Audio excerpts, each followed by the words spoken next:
ബൈബിളിലൂടെ ഒരു തീർത്ഥാടനം എന്ന വചന പഠന പദ്ധതിയിലേക്ക് മാന്യപ്രേക്ഷകർക്ക് സ്വാഗതം.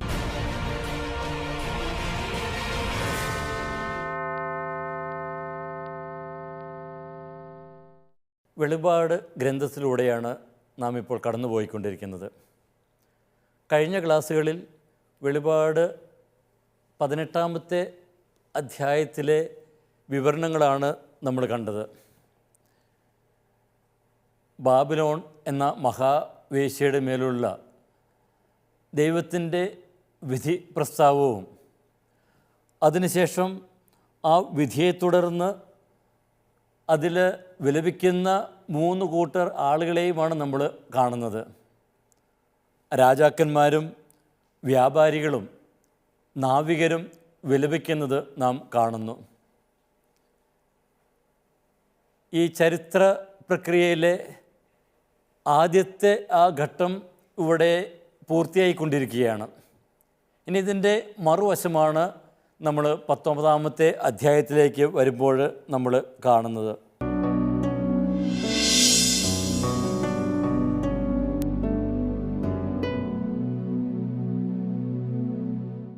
ബാബിലോണിൻ്റെ മേലുള്ള ആ വിജയം അത് ആഘോഷിക്കുന്നതാണ് 19-ാം അധ്യായത്തിൻ്റെ ആരംഭം മുതൽ നമ്മൾ കാണുക.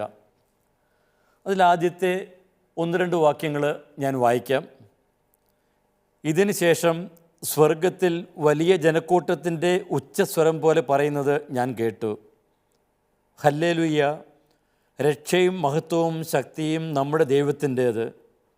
എന്തെന്നാൽ അവിടുത്തെ വിധികൾ സത്യസന്ധവും നീതിയുക്തവുമാണ്. വ്യഭിചാരം കൊണ്ട് ലോകത്തെ മലിനമാക്കിയ മഹാവേശ്യയെ അവിടുന്ന് വിധിച്ചു. അവളുടെ കൈകൊണ്ട് ചിന്തിയ തൻ്റെ ദാസരുടെ രക്തത്തിന് അവിടുന്ന് പ്രതികാരം ചെയ്തു. ഇപ്പോൾ ബാബിലോണിൻ്റെ മേലുള്ള ആ ശിക്ഷ ഇത് പൂർത്തിയായി കഴിഞ്ഞു. ഇനി അതേ തുടർന്ന് ഉള്ള ദൈവജനത്തിൻ്റെ സ്വർഗീയ ദൂതരുടെ ആനന്ദാരവങ്ങളാണ് നമ്മൾ 19-ാമത്തെ അധ്യായത്തിൽ കേൾക്കുക. ബാബിലോണിൻ്റെ വഞ്ചന അവസാനിച്ചു കഴിഞ്ഞു. ജനങ്ങളെയെല്ലാം വഴിതെറ്റിച്ച് തിന്മയുടെ ശക്തികളുടെ പിന്നാലെ കൊണ്ടുവന്നിരുന്ന അവളുടെ മേലുള്ള ആ ശിക്ഷ പൂർത്തിയായി കഴിഞ്ഞു. ഇനി ബാബിലോണിനെ വിവരിക്കുമ്പോൾ നമ്മൾ കാണുന്നുണ്ട്, അവിടെ ആ തകർന്ന ആ നഗരത്തിൽ ഗായകരുടെ ശബ്ദമൊന്നുമില്ല. എന്നാൽ ഈ പുതിയ ലോകത്തിലാകട്ടെ ഇവിടെ ദൈവദൂതരുടെ വിജയസഭയുടെ കീർത്തനാരവം നമ്മൾ കേൾക്കുന്നു. അവിടെ വധൂവരന്മാരുടെ ശബ്ദം കേൾക്കുന്നില്ല എന്ന് പറയുന്നെങ്കിൽ, ബാബിലോണിൽ വധൂവരന്മാരുടെ ശബ്ദമില്ല എന്ന് പറയുന്നെങ്കിൽ, ഇവിടെ കുഞ്ഞാടിൻ്റെ വിവാഹത്തിനുള്ള ഒരുക്കങ്ങൾ നടക്കുന്നതായിട്ട് ഇവിടെ വിവരിക്കുന്നു. എന്നാൽ വെളിപാടിൻ്റെ മധ്യഭാഗത്ത് തന്നെ ഈ വിജയത്തെക്കുറിച്ചുള്ള മുൻകൂട്ടിയുള്ള പ്രഖ്യാപനം നമ്മൾ കണ്ടതാണ്. 11-ാമത്തെ അധ്യായത്തിൽ 15 മുതലുള്ള ആ വാക്യങ്ങളിൽ അവിടെ ശത്രുക്കളുടെ മേലുള്ള വിധി പ്രസ്താവവും അതോടൊപ്പം തന്നെ ആ വിശ്വാസികൾക്കുള്ള പാരിതോഷികവും അവിടെ സൂചിപ്പിക്കുന്നുണ്ട്. ആ ശിക്ഷാവിധിയുടെ വിവരണത്തിനിടയ്ക്ക് വീണ്ടും ഇവിടെ 19-ാമത്തെ അധ്യായത്തിൽ ആ സ്വർഗീയ ദർശനം നമ്മൾ കാണുകയാണ്. അപ്പോൾ ദൈവത്തിൻ്റെ ആ വിധി സത്യസന്ധവും നീതിയുക്തവുമാണെന്ന് ഇവിടെ വീണ്ടും പ്രഖ്യാപിക്കുന്നു. അതോടൊപ്പം സ്വർഗത്തിലെ ആനന്ദാരവം മുഴങ്ങുകയാണ്. ഹല്ലേലൂയ ഗീതങ്ങൾ ഇവിടെ മുഴങ്ങുന്നു. നമുക്കറിയാം, ഈ ഹല്ലേലൂയ ഗീതങ്ങൾ യഹൂദരുടെ ഇടയിൽ അതുപോലെ തന്നെ ആദിമസഭയിലും ഒക്കെ പ്രാർത്ഥനയുടെ ഗീതങ്ങളാണ്, ആരാധന ഗീതങ്ങൾ തന്നെയാണ്. അപ്പോൾ ആരാധനയുടെ ആ ഒരു പശ്ചാത്തലവും നമ്മളിവിടെ കാണുന്നുണ്ട്. ഈ ഭാഗത്തെ വ്യാഖ്യാനിക്കുമ്പോൾ നമുക്ക് വീണ്ടും ഈ ആരാധനയുടെ ആ പശ്ചാത്തലത്തിലേക്ക് നമുക്ക് കടന്നു വരേണ്ടിയിരിക്കുന്നു. ഇനി സ്വർഗീയ ഈ ദർശനത്തിൽ രക്ഷയുടെ ആ മറുവശം കാണുന്നു. ഇപ്പോൾ ആദ്യ ഭാഗം ദൈവത്തിൻ്റെ വിധി പ്രസ്താവമാണ്. രക്ഷയുടെ വാതിൽ ഇവിടെ ദൈവജനത്തിനായിട്ട് തുറക്കപ്പെടുന്നത് നമ്മൾ കാണുകയാണ്. കുഞ്ഞാടിൻ്റെ വിവാഹം ഇവിടെ സമാഗതമായി. കുഞ്ഞാടും ദൈവജനവും ദൈവ വാഗ്ദാനത്തിലേക്ക് പ്രവേശിക്കുവാനായിട്ട് ഒരുങ്ങിക്കഴിഞ്ഞു. അതാണ് നമ്മൾ ഈ അധ്യായത്തിലെ ആദ്യ ഭാഗത്ത് നമ്മൾ കാണുന്നത്. ഇനി അതേ തുടർന്ന് തിന്മ ഉന്മൂലനം ചെയ്യുവാനായിട്ട് വെളുത്ത കുതിരപ്പുറത്ത് യേശുനാഥൻ വരുന്നതിൻ്റെ മനോഹരമായിട്ടുള്ള വിവരണവും നമ്മൾ കാണുന്നുണ്ട്. ഈ വെളുത്ത കുതിരപ്പുറത്തിരിക്കുന്നവൻ്റെ പേര് ദൈവവചനമാകുന്നു, അവൻ രാജാക്കന്മാരുടെ രാജാവാണ് എന്നൊക്കെ പറയുന്നു. ഇനി ഇവൻ ആ ജനതകളെ വെട്ടുവീഴ്ത്തുന്നത് എന്തുകൊണ്ടാണ്? തൻ്റെ അധരത്തിലെ ആ വചനമാകുന്ന വാൾ കൊണ്ട് തന്നെയാണ്. ഇപ്പോൾ വായിൽ നിന്ന് വരുന്ന മൂർച്ചയേറിയ ആ വാൾ, അതുകൊണ്ടാണ് ഇവിടെ ഈ ശത്രുക്കളെയെല്ലാം അവിടുന്ന് കീഴ്പ്പെടുത്തുന്നതെന്ന് പറയുമ്പോൾ ഈ വെളിപാടിൻ്റെ അവസാന അധ്യായത്തിൽ ആ യുദ്ധത്തിൻ്റെ തലം ഏതെന്ന് നമുക്കവിടെ വ്യക്തമാവുകയാണ്. ഇപ്പോൾ അക്രമമൊന്നുമല്ല ഇവിടെ കാണുക. ഇവിടെ ദൈവം തൻ്റെ വചനത്താൽ, യേശു തൻ്റെ വചനത്താൽ ഈ ശത്രുക്കളെയെല്ലാം കീഴ്പ്പെടുത്തുന്നതാണ് കാണുന്നത്. അപ്പോൾ യുഗാന്തം എപ്രകാരമായിരിക്കുമെന്നുള്ള ആ ഒരു സൂചന കൂടി ഈ ഭാഗത്ത് നമ്മൾ കാണുന്നുണ്ട്. ദൈവവചനമാകുന്ന ആ വാൾ കൊണ്ട് ജനതകളെ അവിടുന്ന് കീഴ്പ്പെടുത്തുന്നു. അവിടുന്ന് കീഴ്പ്പെടുത്തുന്നു എന്ന് പറയുമ്പോൾ എന്താണ് അർത്ഥമാക്കുന്നത്? അവിടുന്ന് അവരെ മാനസാന്തരത്തിലേക്ക്, അതുവഴി ദൈവത്തിലേക്ക് നയിക്കുന്നു. ഇപ്പോൾ കുഞ്ഞാട് ഇവിടെ ആ നടപ്പാക്കുന്ന ആ വിധി, അത് ഇവിടെ സമ്പൂർണ്ണമാക്കപ്പെടുന്നത് നമ്മൾ കാണുന്നുണ്ട്. വെളിപാടിൻ്റെ 19 മുതലുള്ള അധ്യായങ്ങളിൽ ദൈവത്തിൻ്റെ വാഗ്ദാനങ്ങൾ ഇവിടെ യാഥാർത്ഥ്യമാകുന്നതാണ് നമ്മൾ ഇവിടെ കാണുക. ഇപ്പോൾ നമ്മൾ പടിപടിയായിട്ട് ഈ തിന്മയുടെ ശക്തികൾ കീഴ്പ്പെടുത്തപ്പെടുന്നത് നമ്മൾ കണ്ടു കഴിഞ്ഞു. 12-ാമത്തെ അധ്യായത്തിൽ ആണ് ഈ സർപ്പത്തെ നമ്മൾ കാണുന്നത്. ആ അധ്യായത്തിൽ തന്നെ ആ സർപ്പം വീഴ്ത്തപ്പെടുന്ന നമ്മൾ കാണുന്നുണ്ട്. സ്വർഗത്തിലുണ്ടാകുന്ന ആ യുദ്ധം, മിഖായേലും അവൻ്റെ ദൂതന്മാരും തമ്മിലുള്ള യുദ്ധം, ആ യുദ്ധത്തിൽ സർപ്പം പരാജിതനായി താഴേക്ക് പതിക്കുന്നത് നമ്മൾ കാണുന്നുണ്ട്. അപ്പോൾ അവിടെ തന്നെ ആ സർപ്പത്തിൻ്റെ, തിന്മയുടെ, ആത്യന്തിക ശക്തിയുടെ പരാജയം സംഭവിച്ചു കഴിഞ്ഞു. പിന്നെ തുടർച്ചയായിട്ട് സാത്താൻ്റെ കൂടെ നിൽക്കുന്നവരുടെ നാശമാണ് ഈ വെളിപാട് ഗ്രന്ഥത്തിൽ വിവരിക്കപ്പെടുന്നത്. ഇനി ഇതിനോട് കൂടെ നിൽക്കുന്ന, ഈ തിന്മയുടെ ശക്തിയോട് കൂടെ നിൽക്കുന്ന ബാബിലോണിൻ്റെ നാശമാണ് നമ്മൾ 17-ാമത്തെ അധ്യായം മുതൽ കാണുന്നത്. 17-18 അധ്യായങ്ങളിൽ ഇപ്പോൾ രാജകീയമായി വിലസിച്ചുകൊണ്ടിരുന്ന ആ ബാബിലോൺ എന്ന വേശ്യ, ആ മഹാനഗരം, അത് ഇവിടെ തകർക്കപ്പെടുന്നത്, അത് അഗ്നിക്കിരയാക്കപ്പെടുന്നത് നമ്മൾ കാണുന്നു. ഇപ്പം ഇതിൻ്റെ തകർച്ചയിൽ ഇതിനോട് കൂടെ ആയിരുന്നവർ, ഇതിൻ്റെ ആ ശോഭയിൽ മതിമറന്നവർ, ഇതിൻ്റെ ആർഭാടത്തിൽ പങ്കുചേർന്നവർ, അവരൊക്കെ വിലപിക്കുന്നതാണ് 18-ാമത്തെ അധ്യായത്തിൽ നമ്മൾ കാണുന്നത്. ഇനി തുടർന്ന് 19-ാമത്തെ അധ്യായത്തിൽ ഈ വിധിയെക്കുറിച്ച് പറയുമ്പോൾ ഈ മറ്റ് തിന്മയുടെ ശക്തികളും ഇവിടെ ഓരോന്നോരോന്നായിട്ട് കീഴ്പ്പെടുത്തപ്പെടുന്നത് വിവരിക്കുന്നുണ്ട്. 19-ാമത്തെ അധ്യായത്തിൽ മൃഗവും വ്യാജപ്രവാചകനും കീഴ്പ്പെടുത്തപ്പെടുന്നത് നമ്മൾ കാണുന്നു, 19-ാം അധ്യായത്തിൻ്റെ അവസാന ഭാഗമാകുമ്പോഴേക്കും. പിന്നെ തുടർന്ന് 20-ാമത്തെ അധ്യായത്തിലേക്ക് വരുമ്പോൾ സാത്താൻ പിടിക്കപ്പെടുന്നു കാണുന്നു. പിന്നീട് 20-ാം അധ്യായത്തിൻ്റെ 10-ാമത്തെ വാക്യത്തിൽ വരുമ്പോഴേക്കും ഈ സാത്താൻ അഗ്നിത്തടാകത്തിലേക്ക് വലിച്ചെറിയപ്പെടുന്നതും നമ്മൾ കാണുന്നു. ഇനി അവസാനം മരണവും പാതാളവും ഈ അഗ്നിത്തടാകത്തിലേക്ക് വലിച്ചെറിയപ്പെടുന്നു. അപ്പോൾ അങ്ങനെ പടിപടിയായിട്ട് ആ തിന്മയുടെ ശക്തികൾ അവതരിപ്പിച്ച് അത് കീഴ്പ്പെടുത്തപ്പെടുന്നത്, അതിനെ പരാജയപ്പെടുത്തുന്നത് ഇവിടെ പടിപടിയായിട്ട് അവതരിപ്പിക്കുന്നു. അങ്ങനെ ആ ദൈവത്തിൻ്റെ വിധി ഈ തിന്മയുടെ ശക്തിയുടെ മേൽ വീഴുന്നത് നമ്മളിവിടെ കാണുന്നു. തുടർന്ന് 19-ാം അധ്യായം മുതൽ തിന്മയുടെ നിഴലേശാത്ത ആ സൃഷ്ടിയാണ് ഇവിടെ പ്രത്യക്ഷപ്പെടുക. ഇനി അടുത്ത 20-21 അധ്യായങ്ങളിലേക്ക് വരുമ്പോഴേക്കും പുതിയ ആകാശവും പുതിയ ഭൂമിയും ഒക്കെ നമ്മൾ കാണുന്നുണ്ട്. അപ്പോൾ 19-ാമത്തെ അധ്യായത്തിലെ ആ പ്രധാനപ്പെട്ട ആശയങ്ങൾ ഇതൊക്കെയാണ്. തിന്മയെ കീഴ്പ്പെടുത്തിയ ശേഷം പുതിയ ജെറുസലം, ദൈവത്തിൻ്റെ ആ വാഗ്ദാനങ്ങൾ അത് പടിപടിയായിട്ട് യാഥാർത്ഥ്യമാക്കപ്പെടുന്നതാണ് നാം ഇവിടെ കാണുക. ഇനി ഇതിലെ പല ഭാഗങ്ങൾ ഇതിലെ 19-ാം അധ്യായത്തിൽ 1 മുതൽ 6 വരെയുള്ള വാക്യങ്ങളിൽ ഇതിനു മുമ്പുള്ള 18-ാം അധ്യായത്തിൽ ഉള്ളതിന് നേർ വിപരീതമായിട്ട് ദൈവത്തിന് സ്തുതിഗീതങ്ങൾ ആലപിക്കുന്നതാണ് നമ്മൾ കാണുക. ഇപ്പോൾ 18-ാമത്തെ അധ്യായത്തിൽ വിലാപങ്ങൾ 3 ഗണങ്ങളുടെ വിലാപങ്ങൾ നമ്മൾ കാണുന്നു. ആ ദൈവത്തിൻ്റെ വിധി പ്രഖ്യാപനം വരുമ്പോൾ ബാബിലോൺ എന്ന് പറയുന്ന ആ നഗരം കത്തിച്ചാമ്പലാകുമ്പോൾ അവരൊക്കെ ധനം ആർജിച്ചിരുന്ന ആ ഒരു സാമ്രാജ്യം അത് ഇല്ലാതാകുമ്പോൾ അവർ വിലപിക്കുന്നു.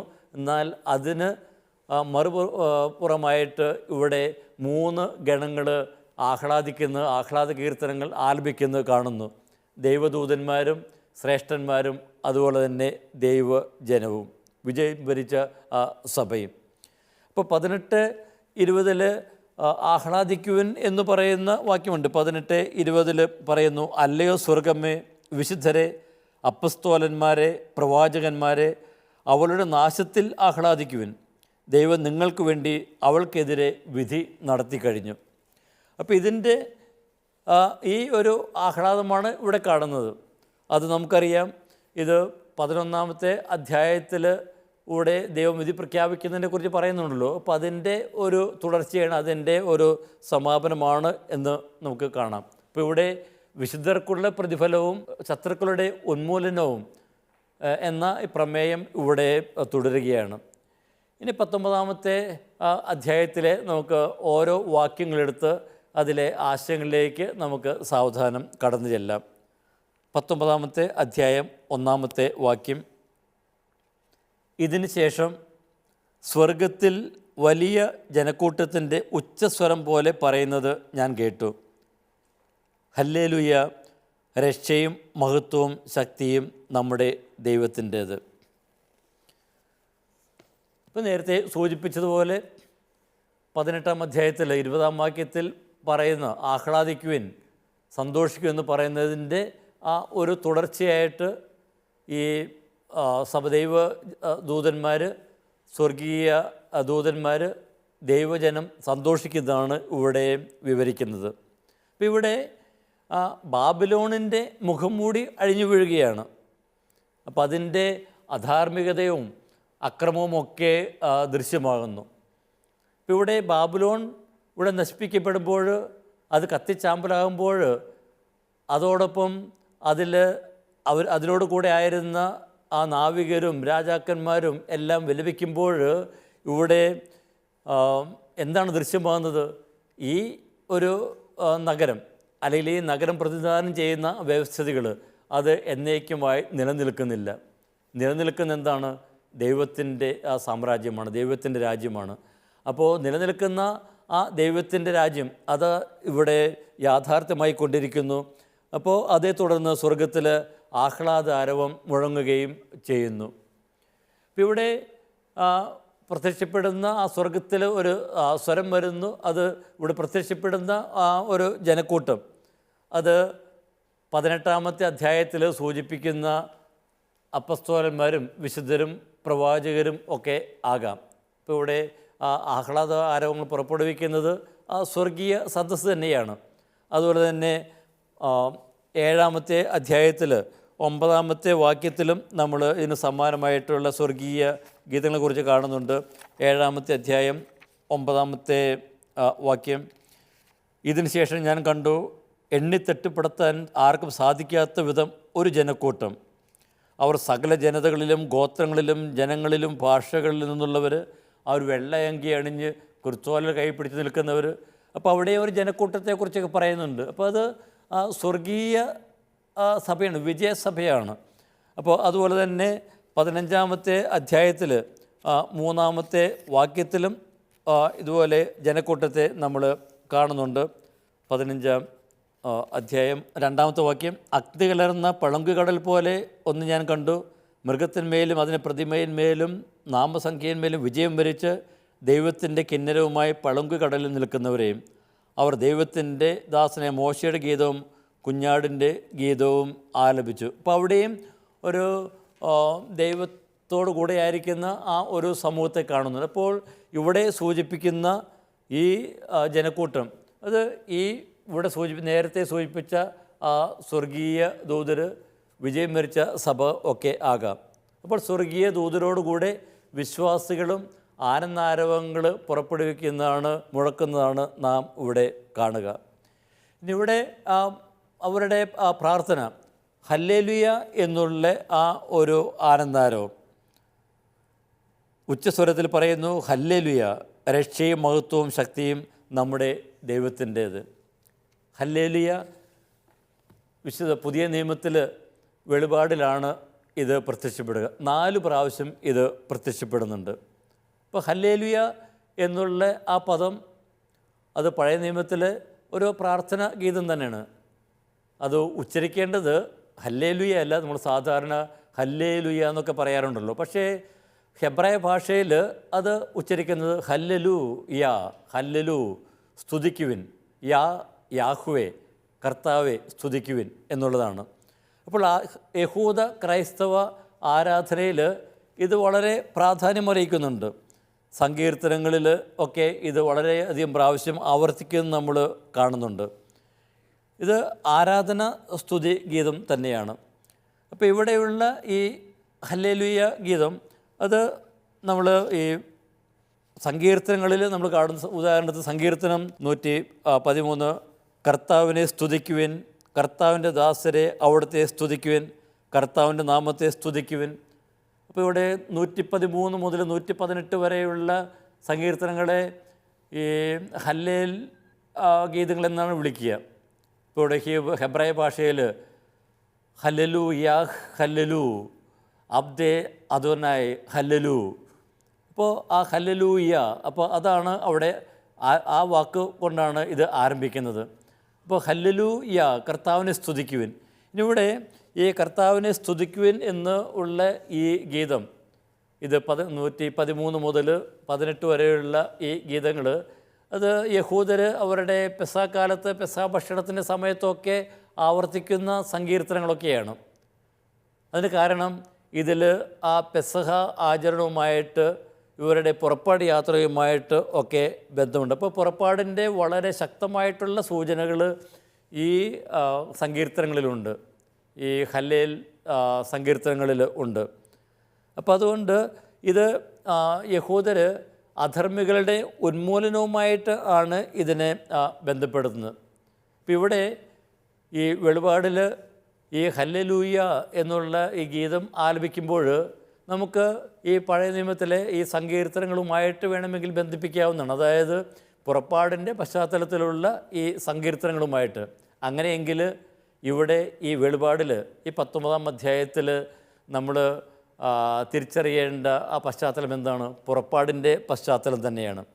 അപ്പോൾ ഈ പുറപ്പാട് അല്ലെങ്കിൽ പെസഹ ആചരണം തന്നെയാണ് ഈ ഭാഗത്തിൻ്റെ, ഈ വെളിപാടിലെ 19-ാമത്തെ അധ്യായത്തിൻ്റെ പിന്നിലുള്ളത് എന്ന് നമുക്ക് തിരിച്ചറിയാം. അതായത് പഴയ നിയമത്തിലെ ആ പെസഹയ്ക്ക് സമാനമായിട്ട് ഇവിടെ പുതിയ നിയമത്തിലുള്ള പെസഹ, യേശു ആകുന്ന ആ പെസഹ കുഞ്ഞാട് തൻ്റെ രക്തത്താൽ, തൻ്റെ ബലിയർപ്പണം വഴിയായിട്ട് ജനത്തെ ദൈവത്തിങ്കിലേക്ക് ആനയിക്കുന്നു. അപ്പോൾ അവർ പുതിയ പുറപ്പാടിലൂടെ അവർ കടന്നു പോകുന്നു. അപ്പോൾ രക്ഷിക്കപ്പെട്ട ഈ സമൂഹത്തിൻ്റെ, യേശുവിൻ്റെ രക്തത്താൽ രക്ഷിക്കപ്പെട്ട ജനത്തിൻ്റെ വിജയ ആഹ്ലാദമായിട്ട് നമുക്കിതിനെ കാണുവാനായിട്ട് സാധിക്കും. അപ്പോൾ ഹല്ലലു യാഹ് എന്നുള്ള ഈ പദം ഇവിടെ 4 പ്രാവശ്യം ഈ ഭാഗത്ത് 19-ാം അധ്യായത്തിൽ ആവർത്തിച്ചിരിക്കുന്നത് വളരെ ശക്തമായ പുറപ്പാടിൻ്റെ സ്വാധീനം അത് കാണിക്കാൻ വേണ്ടി തന്നെയാണ്. അപ്പോൾ വെളിപാടിൽ അവസാനം ഈ പഴയ നിയമത്തിലെ പുറപ്പാടിൻ്റെ ആ ഒരു ചിത്രം എടുത്തുകൊണ്ട് തന്നെ ഒരു പുതിയ പുറപ്പാടിനെയാണ് ഇവിടെ അവതരിപ്പിക്കുക, യേശു ആകുന്ന ആ കുഞ്ഞാടിലൂടെ. അപ്പോൾ യേശുവിലൂടെ ജനം പുതിയ കാനാൻ ദേശത്തേക്ക്, പുതിയ ജെറുസലേമിലേക്ക് വരുന്നതിൻ്റെ വിവരണമായിട്ട് ആയിരിക്കണം ഗ്രന്ഥകാരൻ ഇവിടെ ഇത് അവതരിപ്പിക്കുന്നത്. ഇനി ഇവിടെ സൂചിപ്പിക്കുന്ന ഈ 3 കാര്യങ്ങൾ രക്ഷയും മഹത്വവും ശക്തിയും ദൈവത്തിൻ്റേതാണ്. ഹല്ലേലൂയ, രക്ഷയും മഹത്വവും ശക്തിയും നമ്മുടെ ദൈവത്തിൻ്റേത്. ഇപ്പോൾ ഇവിടെ സൂചിപ്പിക്കുന്ന കാര്യങ്ങൾ, രക്ഷ ദൈവത്തിൻ്റേത്. രക്ഷ വരുന്ന എവിടെ നിന്നാണ്? അത് ആത്യന്തികമായിട്ട് ദൈവത്തിൽ നിന്ന് തന്നെയാണ്. അപ്പോൾ ഇവിടെ രക്ഷ എന്ന് പറയുമ്പോൾ ഇവിടെ അർത്ഥമാക്കുന്നത് എന്താണ്? ഇവർ ഈ ദൈവജനം ആയിരുന്ന ആ ബാബിലോണുണ്ടല്ലോ, ആ ബാബിലോണിൻ്റെ ആ മായിക വലയത്തിൽ നിന്ന് അവർ രക്ഷപ്പെടുന്നു. അവരെയൊക്കെ ഗ്രസിച്ചിരിക്കുന്ന ആ തിന്മയുടെ ശക്തികൾ, സാത്താൻ്റെ ആ പിടിയിൽ നിന്ന് ഒക്കെ ഇവരെ മോചിപ്പിക്കുന്നു. അപ്പോൾ ഞെരുക്കങ്ങളിൽ നിന്ന് ഇവരെ കടന്നു പോകുന്ന പീഡനങ്ങളിൽ നിന്നെല്ലാം ഇവർ രക്ഷ നേടുന്നു.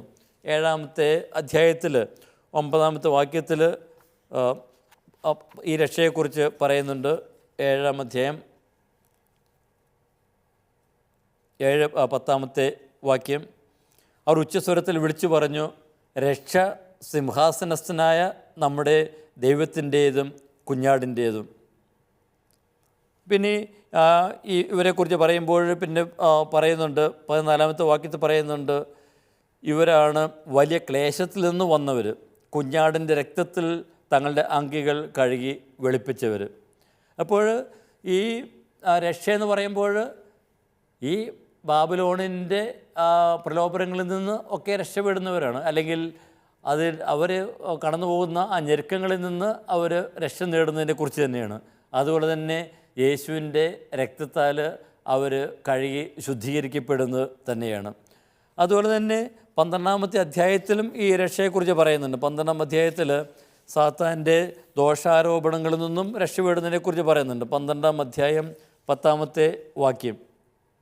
സ്വർഗത്തിൽ വലിയ സ്വരം പറയുന്നത് ഞാൻ കേട്ടു, ഇപ്പോൾ നമ്മുടെ ദൈവത്തിൻ്റെ രക്ഷയും ശക്തിയും രാജ്യവും അവിടുത്തെ അഭിഷിക്തൻ്റെ അധികാരവും ആഗതമായിരിക്കുന്നു. അപ്പോൾ അവിടെയും ആ രക്ഷയെക്കുറിച്ച് പറയുന്നുണ്ട്. ഇപ്പോൾ ദൈവത്തിൻ്റെ രക്ഷ. അപ്പോൾ സാത്താൻ ഇവർക്കെതിരെ ദോഷാരോപണങ്ങൾ ഉയർത്തിക്കൊണ്ടിരിക്കുന്നു. അപ്പോൾ അതിൽ നിന്നെല്ലാം മോചനം നേടുക എന്ന് പറയുമ്പോൾ ആ സാത്താൻ്റെ ശക്തിയിൽ നിന്നും പിടിയിൽ നിന്നുമൊക്കെ അവർ രക്ഷപ്പെടുന്നത് തന്നെയാണ് ഇവിടെ അർത്ഥമാക്കുന്നത്. അപ്പോൾ രക്ഷ ആത്യന്തികമായിട്ട് അത് ദൈവം തരുന്നതാണ്. ബാബിലോണിൻ്റെ ആ ശക്തിയിൽ ആശ്രയിച്ചാൽ ഇവർക്ക് രക്ഷയും നേടുവാനായിട്ട് സാധിക്കുകയില്ല എന്നുകൂടി ഈ ജനത്തെ ഓർമ്മപ്പെടുത്തുന്നു. പിന്നെ രണ്ടാമത് പറയുന്നതാണ്, മഹത്വവും ദൈവത്തിൻ്റേതാണ്. രക്ഷയും മഹത്വം ദൈവത്തിൻ്റേതാണ് എന്ന് പറയുമ്പോൾ എന്താണ് അർത്ഥമാക്കുന്നത്? മഹത്വം നൽകുക എന്ന് പറയുമ്പോൾ ആരാധന അർപ്പിക്കുക എന്ന് തന്നെയാണ്. അപ്പോൾ ദൈവത്തിന് ആരാധന അർപ്പിക്കുക. അപ്പോൾ ദൈവത്തിന് മാത്രമാണ് ആരാധന അർപ്പിക്കേണ്ടത്. അപ്പോൾ അതിൻ്റെയും പശ്ചാത്തലം നമുക്കറിയാം. ഈ വെളിപാട് ഗ്രന്ഥത്തിൽ ബാബിലോണിൻ്റെ മാസ്മരിക വലയത്തിൽപ്പെട്ട അവർ രാജാരാധനയുടെ പിന്നാലെയൊക്കെ പോകുന്ന നമ്മൾ കാണുന്നുണ്ട്. അപ്പോൾ ആരാധന അർപ്പിക്കേണ്ടത് ഈ ദേവന്മാർക്ക് ദേവതകൾക്കൊന്നുമല്ല, ദൈവത്തിന് തന്നെയാണ് എന്ന് നമ്മൾ ഇവിടെ എടുത്തു പറയുന്നു. അപ്പോൾ ദൈവജനത്തെ ആ വ്യാജ ആരാധനയിൽ നിന്ന് തിരികെ കൊണ്ടുവരിക എന്നത് കൂടി അർത്ഥമാക്കുന്നു. അപ്പോൾ രക്ഷ എന്ന് പറയുന്നത് എന്താണ്? ഈ വ്യാജ ആരാധനയിൽ നിന്നും യഥാർത്ഥ ആരാധനയിലേക്ക് കടന്നു വരിക തന്നെയാണ്. ഇനി അടുത്തത് ശക്തിയും ദൈവത്തിൻ്റേതാണ്. അപ്പോൾ ശക്തി ദൈവത്തിൻ്റേതാണ് എന്ന് പറയുമ്പോൾ നമ്മൾ മനസ്സിലാക്കുന്നതാണ്, ദൈവത്തിനാണ് ആത്യന്തികമായിട്ടുള്ള ശക്തിയുള്ളത്. ഇനി ശക്തി അവിടെ നിന്ന് പ്രകടിപ്പിക്കുന്ന എവിടെയാണ്? ദൈവം തൻ്റെ സൃഷ്ടിയിലാണ് തൻ്റെ ശക്തി ആദ്യമായിട്ട് പ്രകടിപ്പിക്കുക. 4-ാമത്തെ അധ്യായത്തിൽ ദൈവത്തെ സൃഷ്ടാവായിട്ട് അവതരിപ്പിക്കുന്ന നമ്മൾ കഴിഞ്ഞ ആദ്യ ക്ലാസ്സുകളിലൊക്കെ നമ്മൾ കണ്ടതാണ്. അപ്പോൾ ദൈവം ആണ് ഈ പ്രപഞ്ചത്തെ സൃഷ്ടിക്കുന്നത്. തൻ്റെ ശക്തി ഈ സൃഷ്ടിയിലൂടെ അവിടുന്ന് പ്രകടിപ്പിക്കുന്നു. അതുപോലെ തന്നെ അവിടുന്ന് തൻ്റെ ജനത്തെ മോചിപ്പിക്കുന്നു, തിന്മയുടെ ശക്തികളിൽ നിന്ന് മോചിപ്പിക്കുന്നു. അത് ദൈവത്തിന് മാത്രമാണ് സാധിക്കുക. അപ്പോൾ ശത്രുക്കളിൽ നിന്ന് മോചിപ്പിച്ച് ശത്രുക്കളെ വധിക്കുവാനായിട്ട് സാധിക്കുന്നത് ദൈവത്തിന് മാത്രമാണ്. അവിടെ നിന്നാണ് ഈ പ്രപഞ്ചത്തെ ഭരിക്കുന്നത്. അപ്പോൾ ദൈവത്തെ ആരാധിക്കുവാൻ, അവിടുത്തെ സ്തുതിക്കുവാൻ, എന്നാൽ അവിടുന്ന് ഇതാ വിധി പ്രഖ്യാപിച്ചിരിക്കുന്നു. തിന്മയുടെ ശക്തികളിൽ നിന്നും തൻ്റെ ആ ജനത്തെ അവിടുന്ന് മോചിപ്പിച്ചിരിക്കുന്നു. ആ ബാബിലോണിനെയും അതുപോലെ തന്നെ ബാബിലോണിൻ്റെ കൂടെയുള്ള എല്ലാ തിന്മയുടെ ശക്തികളെയും അവിടുന്ന് കീഴ്പ്പെടുത്തിയിരിക്കുന്നു. ദൈവജനം ഇതാ പുതിയ ജെറുസലമിലേക്ക് ഇതാ പ്രവേശിക്കുവാനായിട്ട് പോവുകയാണ്. അപ്പോൾ അതിൻ്റെ ഒരു സന്തോഷാരവമാണ് ഇവിടെ ഈ ഒന്നാമത്തെ വാക്യത്തിൽ നമ്മൾ കാണുക. ഇനി നമ്മൾ രണ്ടാമത്തെ വാക്യത്തിലേക്ക് നമ്മൾ കടക്കുന്നു. എന്തെന്നാൽ അവിടുത്തെ വിധികൾ സത്യസന്ധവും നീതിയുക്തവുമാണ്. വ്യഭിചാരം കൊണ്ടും ലോകത്തെ മലിനമാക്കിയ മഹാവേശിയെ അവിടുന്ന് വിധിച്ചു. അവളുടെ കൈകൊണ്ട് ചിന്തിയ തൻ്റെ ദാസരുടെ രക്തത്തിന് അവിടുന്ന് പ്രതികാരം ചെയ്തു. അവിടുത്തെ വിധികൾ സത്യസന്ധവും നീതിയുക്തവുമാണ്. അപ്പോൾ ദൈവത്തിൻ്റെ ആ വിധിയെക്കുറിച്ച്, അപ്പോൾ ബാബിലോണിനെ അവിടെ നിന്ന് നശിപ്പിച്ചെങ്കിൽ അവിടുത്തെ വിധി അത് ന്യായയുക്തമാണ് എന്ന് പറയുന്നു, അത് സത്യസന്ധമാണ് എന്ന് പറയുന്നു. അപ്പോൾ ദൈവത്തിൻ്റെ ആ വിധി അത് ന്യായയുക്തമാണ് സത്യസന്ധമാണെന്ന് പറയുമ്പോൾ അത് ആർക്കാണ് അത് ന്യായയുക്തവും സത്യസന്ധവുമായിട്ട് മാറുന്നത്? അത് ദൈവജനത്തിന് തന്നെയാണ്. അപ്പോൾ ദൈവജനത്തിന് അവിടുന്ന് ന്യായം നടത്തി കൊടുക്കും എന്നാണ് വെളിപാടിൽ ഈ ഭാഗത്ത് പറഞ്ഞു വയ്ക്കുക. ഇപ്പോൾ വെളിപാടിൽ നമ്മൾ 19-ാമത്തെ അധ്യായത്തിലൂടെ നമ്മൾ കടന്നു പോകുന്നു. 19-ാമത്തെ അധ്യായത്തിൽ 18-ാമത്തെ അധ്യായത്തിന് തുടർച്ചയായിട്ട് ബാബിലോണും തിന്മയുടെ ശക്തികളുമൊക്കെ ഉന്മൂലനം ചെയ്യപ്പെട്ട് കഴിഞ്ഞപ്പോൾ അവരവിടെ വിലപിക്കുന്നെങ്കിൽ, അതിനോട് കൂടെ നിന്നവർ വിലപിക്കുന്നെങ്കിൽ, ഇവിടെ മറുവശത്ത് ദൈവജനം ആ വിധിയിൽ ആഹ്ലാദിക്കുന്നത്, സന്തോഷിക്കുന്നത്, ദൈവത്തിന് ആരാധന സ്തുതി ഗീതങ്ങൾ അർപ്പിക്കുന്നത് കാണുന്നു. ദൈവജനത്തെ പ്രതീക്ഷിക്കുന്നത് ഈ ഒരു ആരാധന തന്നെയാണ്. ആരാധന സമൂഹമായ നമ്മോടും പറയുന്നത് തന്നെയാണ്, ദൈവത്തിൻ്റെ വിധി അത് ന്യായയുക്തമാണ്. എന്നും തിന്മയെ പരാജയപ്പെടുത്തി നമുക്കായിട്ട് അവിടുന്ന് ന്യായവിധി നടത്തും എന്നുള്ള ആ ഒരു പ്രത്യാശയാണ് അവിടുന്ന് പകർന്നു തരുന്നത്. തുടർന്നുള്ള കാര്യങ്ങൾ നമുക്ക് അടുത്ത ക്ലാസ്സിൽ കാണാം. അതുവരെ എല്ലാവർക്കും ഈശോ മിശിഹായ്ക്കും സ്തുതിയായിരിക്കട്ടെ.